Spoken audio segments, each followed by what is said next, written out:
Good afternoon. I'm Esther De Leon, Associate Librarian for College of Media and Communications, Women and Gender Studies, and Diversity, Equity, and Inclusion. I welcome you to the University Library's Hispanic Heritage Month, Race, Ethnicity, and Diasporas in the Hispanic Landscape. Before we begin, I'd like to thank the Black Cultural Center and the Peters Family Legacy Library for hosting us this afternoon. I'd also like to acknowledge that the lands on which we gather, Texas Tech, Lubbock, and the surrounding region are the occupied, unceded territory of the Comanche and the Mescalero Apache peoples. We acknowledge that Texas Tech University owes its existence and success to generations from across the globe who gave their hopes, dreams, and energy in guiding us to this moment in our history. Some were brought here against their will, others left their distant homes in hope of a better future, and some have lived on this land since time immemorial. Texas Tech resides today on the ancestral lands of the Comanche and Mescalero Apache peoples, the original stewards of what is now Lubbock and was once the heart of the Comancheria. The foundation of our institution came at us at the direct cost of the indigenous peoples whose land and labor this university was built upon. As we gather, we acknowledge these truths as crucial for building and fostering mutual respect and connection across all barriers of heritage and difference.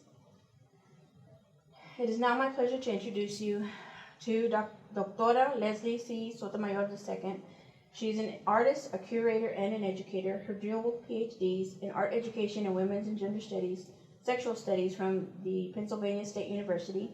She currently is a visiting assistant professor in women's and gender studies here at Texas Tech. Sotomayor focuses on Gloria Anzaldúa's theory of conocimiento and autohistoria teoría, a feminist writing practice of theorizing one's experiences as transformative acts to guide her teaching methodology and curate curriculum for empowerment.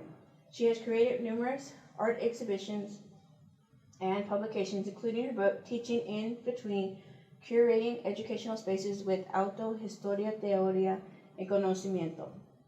Her scholarship, research, and curating as art embrace culturally responsive critical reflections for transformations. Dr. Sara Guengerich is an associate professor of Spanish at the Department of Classical Modern Languages and Literatures. Her research on colonial Spanish America examines the counteraction of individuals and organized sectors to the systematic disfranchisement of colonialism. Dr. Guengerich aims to reconstruct the everyday experiences of a variety of individuals, but particularly indigenous people, some who are born into noble lines and thus retain both prestige and a variety of concrete legal claims, and many who are born without the privileges of power. Dr. Guengerich includes their stories in the larger historical narrative of the early modern Hispanic world. Her recent publications include Gracias, the Indigenous Women Leaders of Spanish America, 1492 to 1825, with Margarita R. Ochoa, and the Inca Garcilaso de la Vega on Women, in approaches to teaching the writings of Inca Garcilaso de la Vega, edited by Christian Fernandez and Jose Antonio Mazzotti, and Mining the Archive, the Global Microhistory of Peruvian Coya in Modern Philology. These stories that she has written of and from their communities chart how indigenous people conceptualized and interpreted their status in colonial society to improve, resist, and claim privileges through their involvement as litigators and court petitioners in royal audiences and memberships of local and global networks. She has worked extensively in Bolivian, Peruvian, and Spanish archives, and more recently in U.S. research libraries, tracing Native individuals and groups in their efforts to carve out spaces for themselves in a world that has been turned upside down. And today we'll start with Dr. Sotomayor.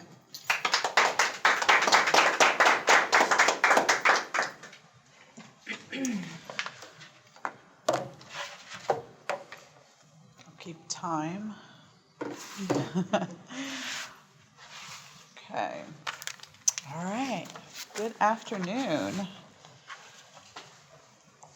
So I would like to start off by offering some foundational definitions, right, of the language and vocabulary that I'm working within. And so the first one is this theorizing about our own histories, right, about our own selves through autohistoria teoría that Gloria Anzaldúa wrote extensively about. And this theorizing about self is similar in my mind or akin to a curator in a gallery space, right? Or even in a library setting that we're sitting in, right? So there are many books here, right? There's artwork throughout, right? And so someone had to make those intentional decisions, right? In what books, what archives to bring into the library space, right? What artwork to hang on the walls, what music, right? As we're coming into the space, right?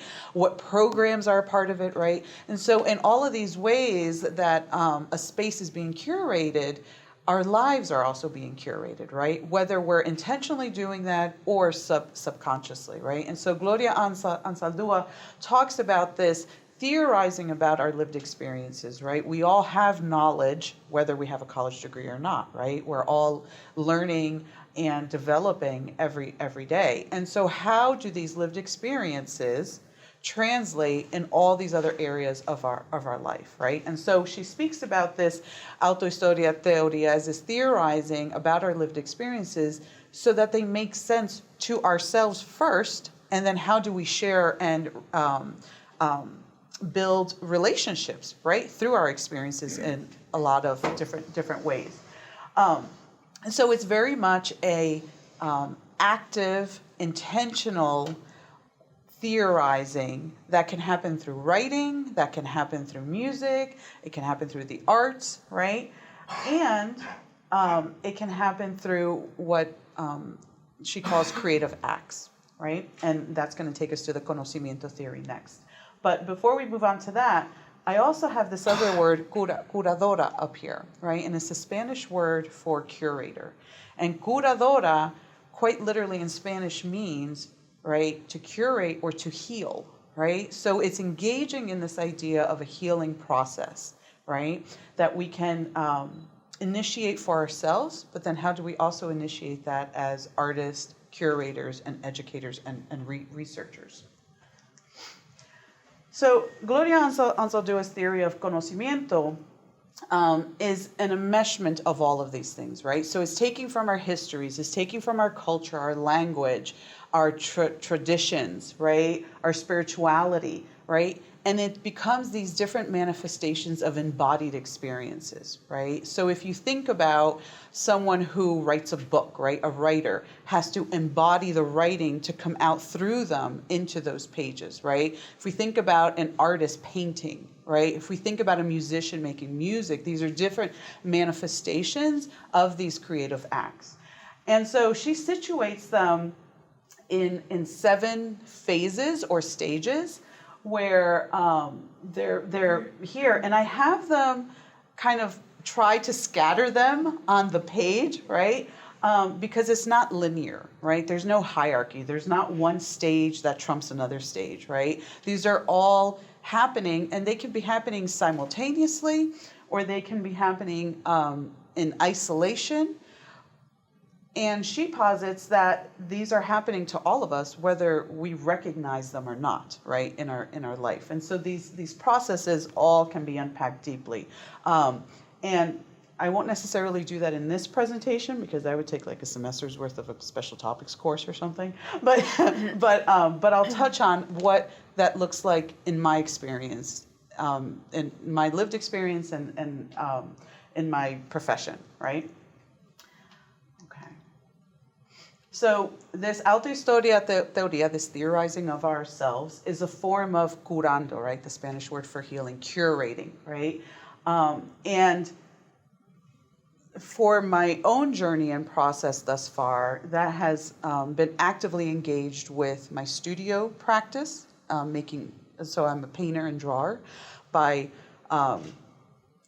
right, that's what as an undergrad, my fine arts, right? But it's very much also a part of, is the sound okay? Can you hear me okay? Okay.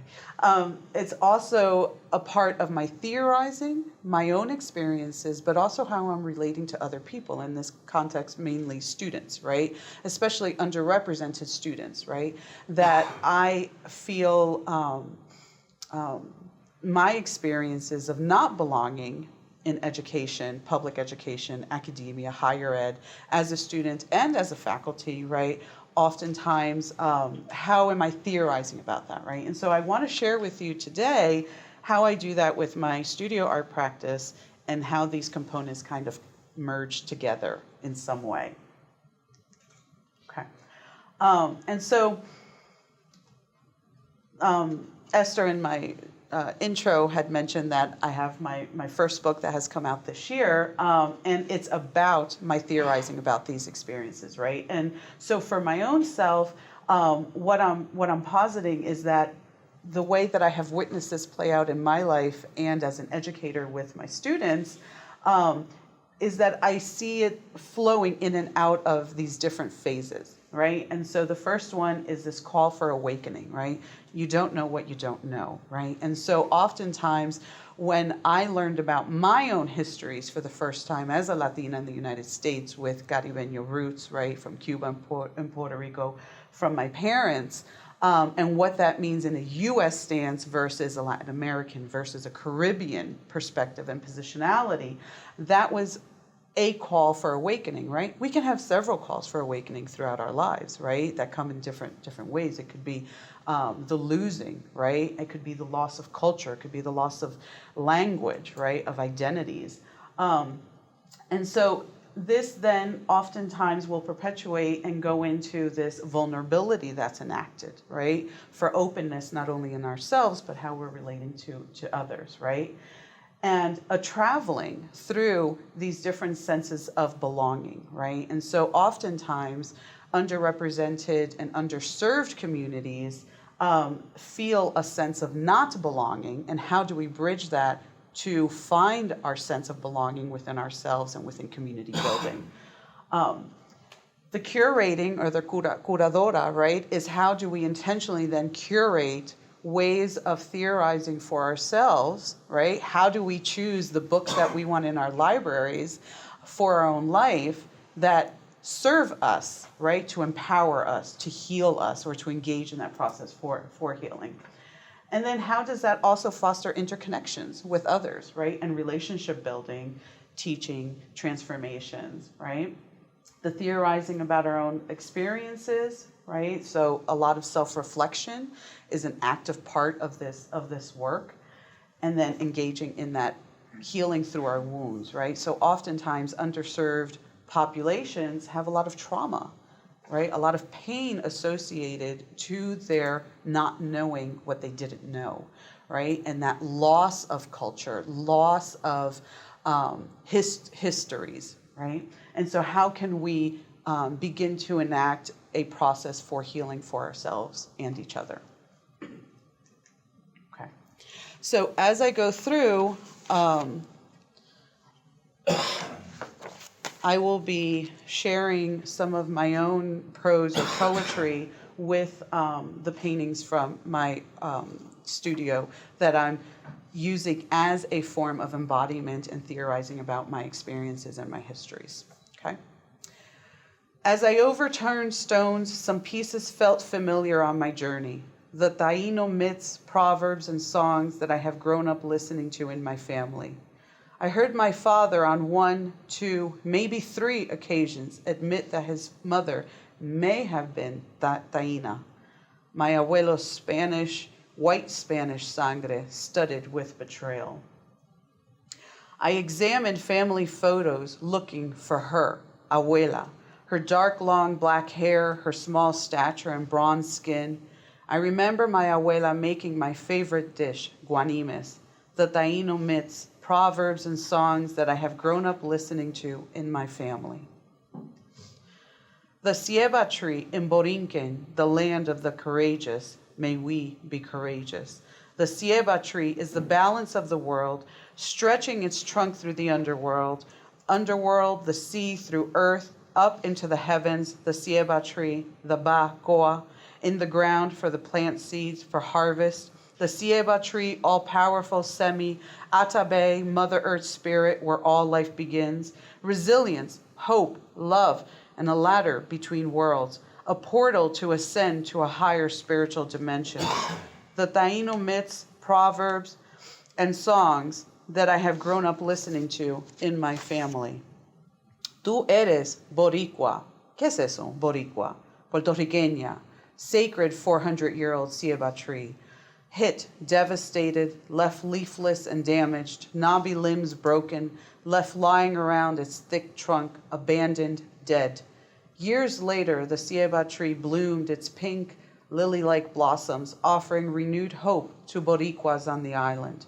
She absorbs, stores energy to grow her bright, sugary pink blossoms, la ceiba, strength, blossoming despite pain, devastation, violence, and trauma, the intergenerational wounds that spiritually connected the two.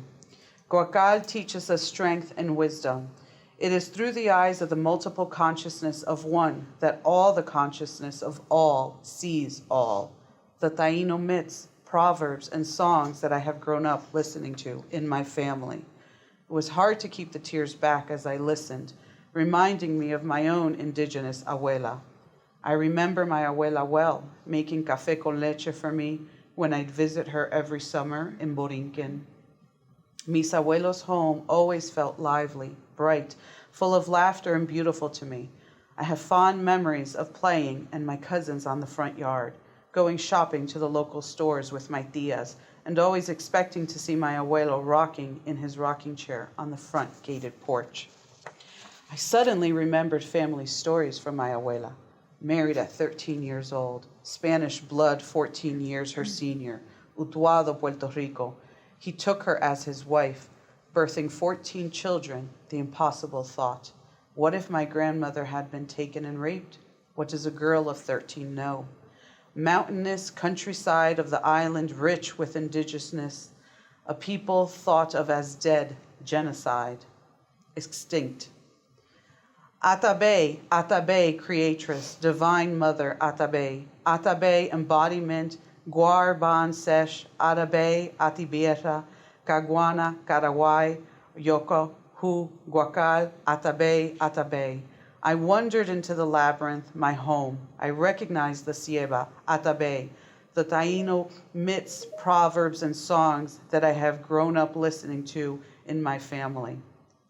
With each curve I walked in the spiral circle, the closer I became to the tree, snaking near the core, reminding me of Atabe, snake belly to the earth, Mother Earth, shedding my skin as I go. From the snake mouth we are born deep from the center of her belly. In the labyrinth, the only way to get out is the same way you came in. Guancona, wandering, guide me, Boitio. Guana Bonito, near the river, depths of death to reclaim my identity. Share your pain with me and let us be healed. Buscando, buscando en lo oscuro, darkness that I float in. Being fled from my umbilical cord, she gave me all that I am, all that came before me. Bloodlines like thread pieces, sutures in and out as it sews my cicatrice together, the dense, hard scar tissue, fissures internally. Light skin stretched over bones, Spanish blood pumping through my veins, translucent glow in darkness. Road maps, photographs, birth certificates from dusty shelves connecting my past to this day. All that I try to set aside, the maps keep coming up. Pushed by the blue veins protruding more as time goes by. Carry the weight of his, her, their atrocities in your head. Heavy crowns adorned with stolen jewels, raped from the lands, caves left barren with their markings, canes planted by dark hands until the cultivated soil, azúcar, sugar refined, whiteness stained with blood, memories, trauma of the land, trauma of the mind, trauma of what eyes have seen and hearts have felt. Feel the pinching, the stabbing, the scorching. Researching, remembering, buscando en lo oscuro, for trails, crumbs to feed my emptiness, the memories that I long to have of their presence. I visit empty tombs with only relics left for me. Silence thick like the dark brown coffee beans from the hills of my abuelo's farm. Torn from her land, her family, her country, blood memories transfused to my psyche, I try to remember and keep forgetting. I cross the waters back and forth, back and forth, back and forth. Buscando, buscando heridas that open up again and again, leak, bleed, scab, finding refuge in myself, you, I find my cave, sweet smelling warmth that sweeps up over the ocean through the trees, sits in the tiny wooden house where my abuelo, my abuela prayed to the hills in solitude. And there I found them, climbing up the red mud hill as I reached Caridad and entered her sacred threshold. There I found them.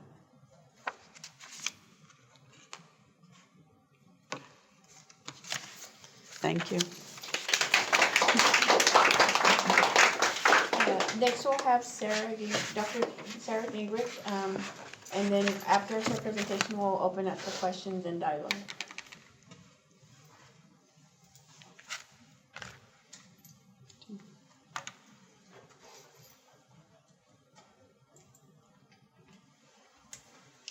Thank you. Let's see if this works. All right. Well, thank you very much for the invitation, Esther, and thank you very much to all of you who are here today. As I was talking to Esther and also a little bit with Leslie, our talks will be a little bit different, but I think we'll cover the same thematics. Well, I was invited to talk today about how my research enhances the discussion and conversations around the Hispanic Heritage Month. So to explain you all this, I need to tell you a little bit about myself first. So I'm a scholar of the Spanish-American colonial world with a focus on the history of the Andean region, mainly the present-day countries of Peru, Bolivia, and Ecuador. And in these two maps, I wanted to put the two together so you can picture today's South America with the present-day countries divided with the red lines, and the map of the period in which I study, which the divisions, as you can see, are very, very different. Starting with the main division that happened in 1494 when the Treaty of Tordesillas was signed by the Spanish Empire and the Portuguese Empire, and they divided the world in half, most of the Amazon for Portugal and the rest for Spain. So that is the region that I study, and I specifically study this region because of my cultural background. I was born and raised in Bolivia, which is, I don't know if I can use the laser here, but right here, right in the middle. It's a country that's usually overshadowed by its South American neighbors, but one that is part of a region with a fascinating history and with many rich cultures. A little fun fact about Bolivia is that the great silver mining city of Potosí is still there. But what's Potosí? Potosí mainly is known for its rich mining, several mines that were under this triangular mountain picture here, and also in the portrait. So the mines in Potosí were the foremost source of silver in the early modern world. In the early 17th century, Miguel de Cervantes, the author of Don Quixote, placed Potosí on a par with Venice and its treasures. So if you've been to Venice, you might as well want to go to Potosí.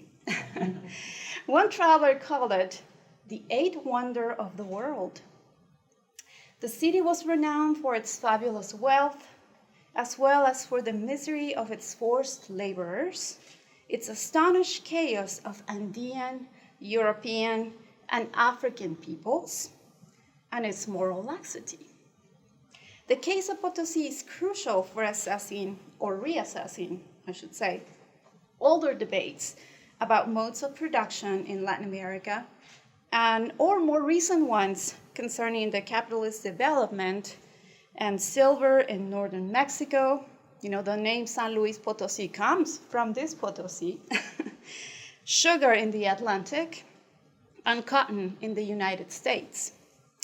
So as this example shows, my studies, research, and teaching of the Spanish-American colonial period have taught me so many things that I can now transfer and communicate to my students so that we can have a better understanding of not only the colonial past, but I think most importantly of today's Latin American societies. But let's talk a little bit about the term colonial. I had a slide, no, just a minute, this was a surprise. I had another slide that where I wanted to just focus on the term colonial, because I think it's a term that is charged with many meanings. And I want to tell you what exactly does it mean to be a colonial, especially for a field, colonial Spanish American. So in an era where many activists and academics talk about decolonizing practices applied to a myriad of things, being a colonialist may sound backwards.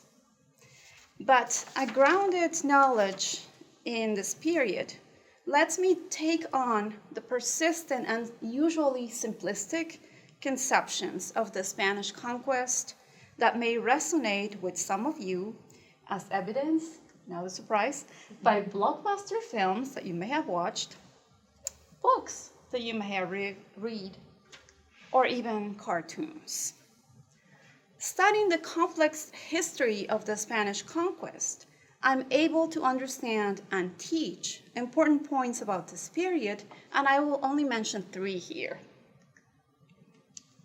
First, the Europeans that conquered America were not exceptional men.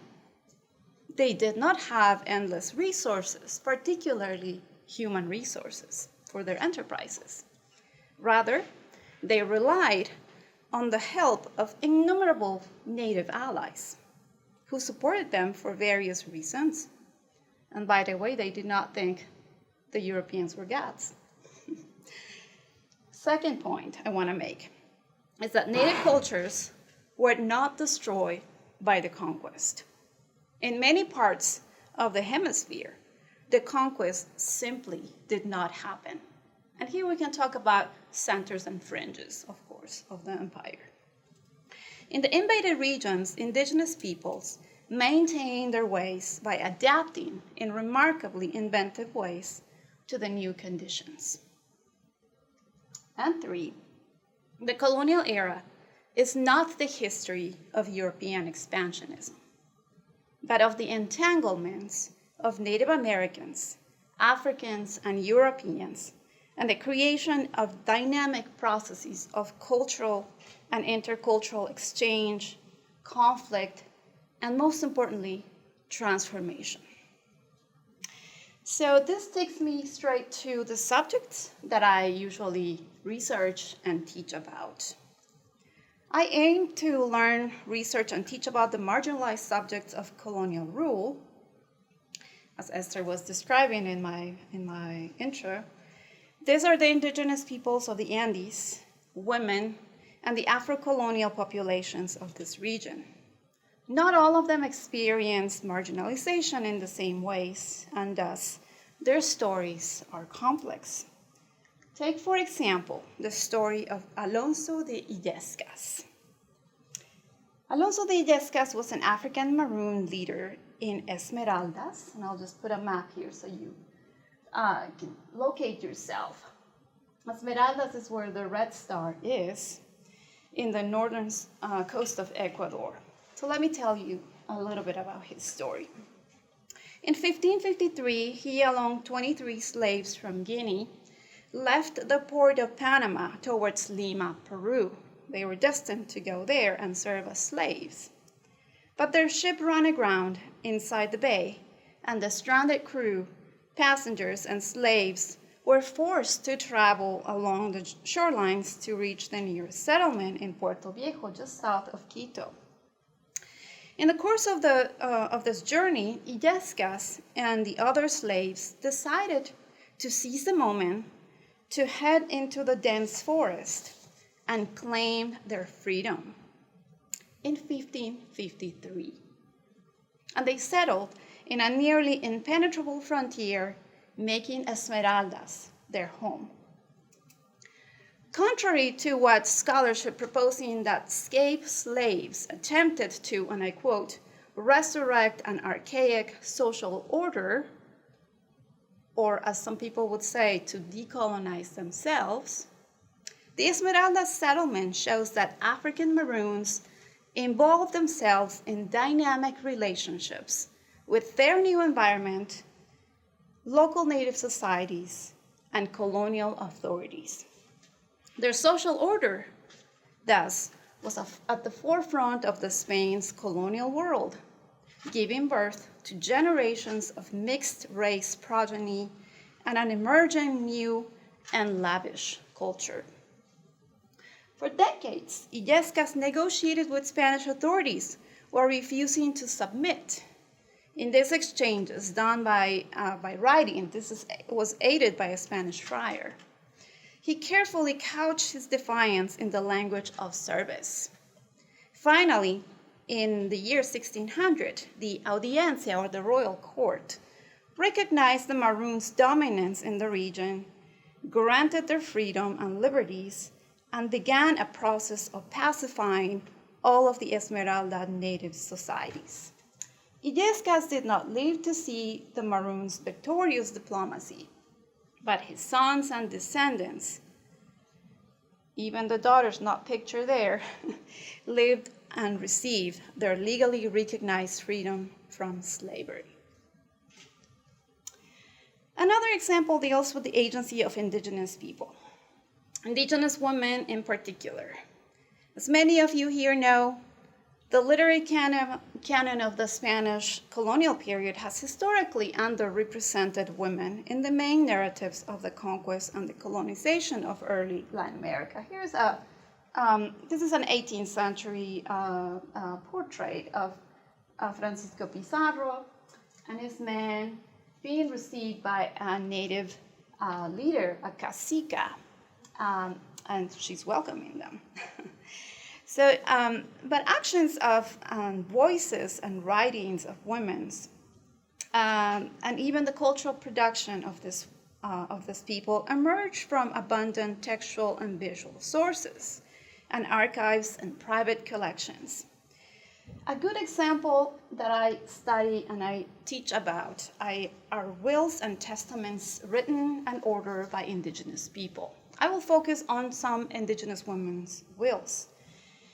Wills and testaments ordered by indigenous women work as an entry point to understand the processes of identity formation. The analysis of wills contributes to contest the widespread idea that indigenous women under Spanish colonial rule were poor, consistently subordinate, and thus lacking in social importance. Excavating the lives of urban indigenous women through their wills demonstrates some important truths about colonial interdependence. Rather than being acculturated individuals, many successful immigrants, people that migrated from small towns to urban centers, appear to have embraced the diversity of their present, mediating easily between the way we may falsely said as of a pre-Hispanic past and more into a global future. We cannot know whether these individuals saw themselves as embracing novelty or if they were simply making use of the options open to them. But their wills illustrates lives lived at a profound moment of transformation, from the chaos of the Inca civil wars and the eventual Spanish conquest into a colonial society linked to Europe, Asia, and Africa. And I had just a description of the will of a woman. Just try to imagine it's that woman. But and I have a name. This is from a set of 40 wills from the city of Cusco and 23 from the city of Lima. And I just want to emphasize the will of one of them, Juana Quispe Sisa, who was a Cusqueña, a woman from Cusco, an indigenous commoner that ordered her testaments and was listed a different style of anacos, which are the type of dress that she's wearing there, shawls that are called yiclias in the Peruvian Quechua variety of Cusco. But rather than being woven with local cotton or wool, as we may think, these were made with French cotton and fine linen from Holland. Although they were not the most expensive items, Quispecisa used them to represent herself as a social ascendant. She also wore clothing made of kumbi, a textile that was in the past used only for the Inca nobility. But in the colonial world, it was accessible to all Indians and Spanish. So while she was not wealthy or elite as other natives of this sample, Juana Quispecisa rethought her Andean clothes through a European textile vernacular that was becoming available to her through the Atlantic economy. I have many more examples, but I know I don't have much time. So I would like to just tell you a little bit about the sources. Where do I study? Where can one study the lives or the histories of marginalized people, especially in this period? Well, we are very rich in sources. We have chronicles written by mainly Spanish, but also mestizo, which are the progeny of Europeans and natives, and indigenous people themselves that have written about the Spanish conquest, and their works are still available to us. We have archives that made their collections made online for research, which is a great advantage to teach about this period to my students. In-person archive, which is my favorite because that allows me to travel the world and look for the history and stories of these peoples. Visual sources, which I think are students' big favorites. And we not only have colonial paintings. I wish I could explain this painting right here, but if it comes up in the Q&A, I will. But it's a very fascinating story. Murals are also a good source of information because, as you see there are not only religious themes there, but there are also people there. And when you find the documents that relate to the people that are painted there, then you can find the identities and the stories of these people. So these are very rich sources that we have.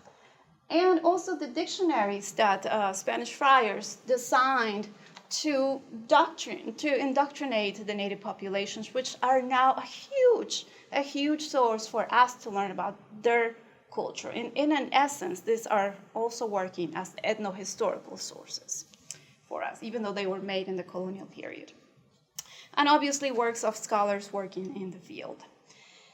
And just to start finishing my talk, I just want to tell you what courses I teach at Texas Tech about these subjects. And I am very, very happy that many librarians are here too, because I think that's a great thing that you can tell your students. You can learn about these topics here. So I have a course that is entirely devoted to the women of colonial Spanish America. Here we learn about all the women from all the backgrounds, and it is a very comprehensive course. So 16th through 18th centuries in one semester is huge, but I am very selective with the sources. This is a course which is a huge favorite with my students. It's a summer course that I teach with the history department as well. Colonial Blackness, Race and Identity in the Spanish American Empire and Colonial World, where our students learn how different were the experience of Black people in colonial America than Black people in the US, for example, or in other parts of the world. Indigenous Intellectuals in the Colonial Letter Cities is a course that I designed during the pandemic that was very successful. We read theory and also primary sources written by indigenous people, and we also included some 21st century indigenous intellectuals there. A course that I teach at the undergraduate level is a film course that I have titled Visualizing the Encounter, Films and Texts of the Conquest of Spanish America, in which we watch movies, we read texts, and then we put them together so the students come with very insightful criticism, and they learn so much about the colonial period and dispel the myths of the Spanish conquest as well. And a big favorite, fashion and identity in Latin America, which has been a course that I designed last year and that I plan to keep teaching in the future. So as a way to conclude my talk today, I would like to just gather my thoughts again to think, why is it important to study the subjects and this period for Hispanic and Latino students? Well, the study of the colonial period allows us the understanding of the history of the early modern Atlantic world after Eurasia, Africa, and America came into contact with one another. It allows us to delve into pre-Hispanic history from ethnohistorical, cultural, and linguistic perspectives. It explains the intricate differences and commonalities that we as Hispanics have. And I think most importantly, it helps us define or redefine our identities. And with that, I would like to end here. Thank you very much. Okay, now we'll have question and or comments for Leslie and Sara. Should I? You can sit down. Does anybody have any questions? Comments? I have a question for Sara.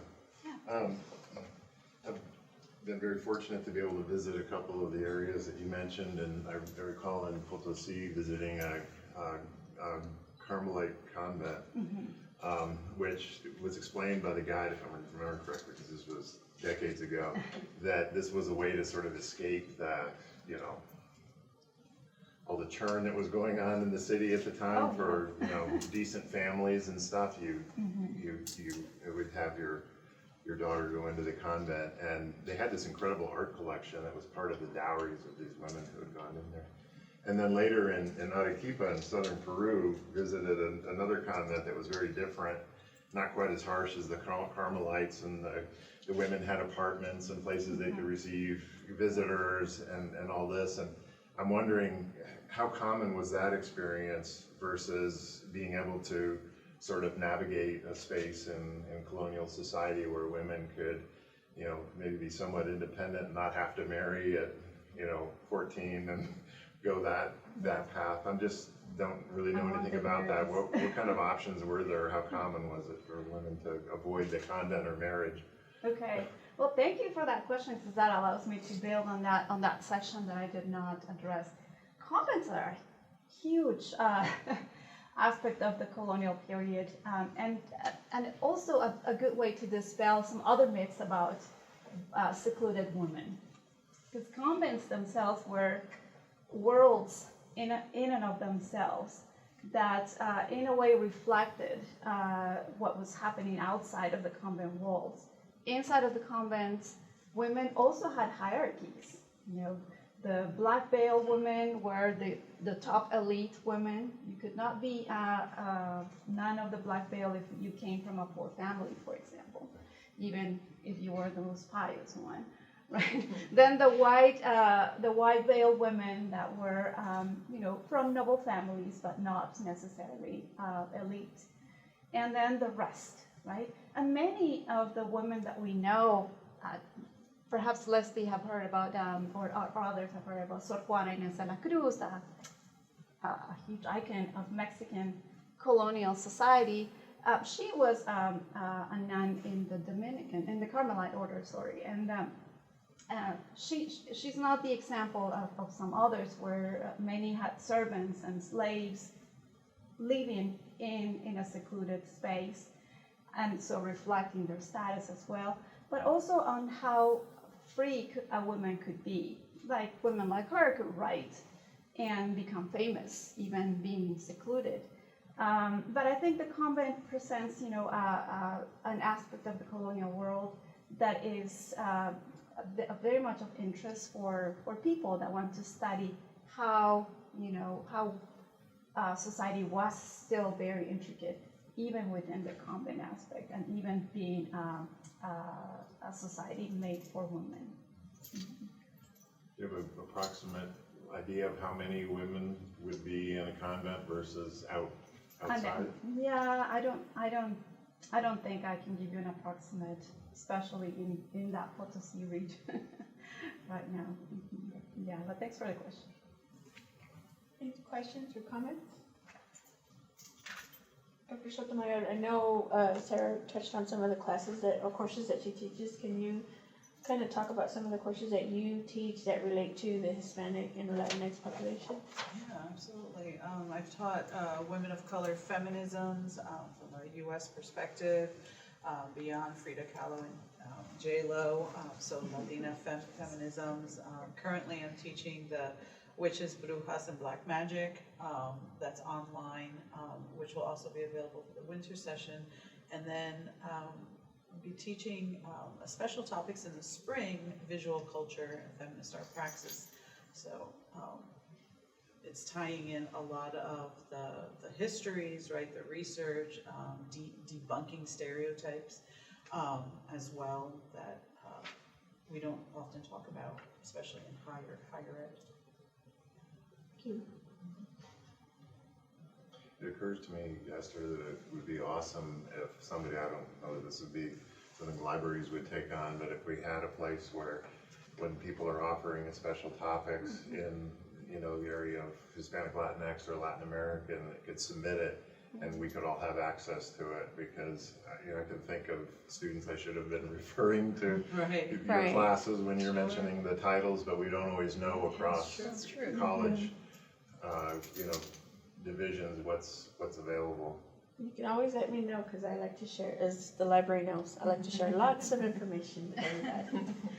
They get tons and tons of emails. Well, maybe that's something the working group could work, you know, could develop Yeah. as well. Well, if there are no other comments or questions, I would like to invite you to the Southwest Collection. It's a Black and Brown in Print event tomorrow night at 7 p.m. They will have refreshments for both student and adult. They'll be looking at all the different, newspapers that were built or created here in Lubbock that represent, you know, African American and the Latinx populations. Let's see what else. Thursday, we'll have an event that's sponsored by the Humanities, also with the Chicana X Latina X working group. We'll be making little concha plushies for Don't Be Self Conchas. But you're more than welcome to always come to any of our libraries. We welcome you. If y'all have any ideas to collab, we're there for you. Thank you. Thank you, everybody, for attending. And don't forget your little button and to sign in. And again, there's a little bit of refreshments. Thank you.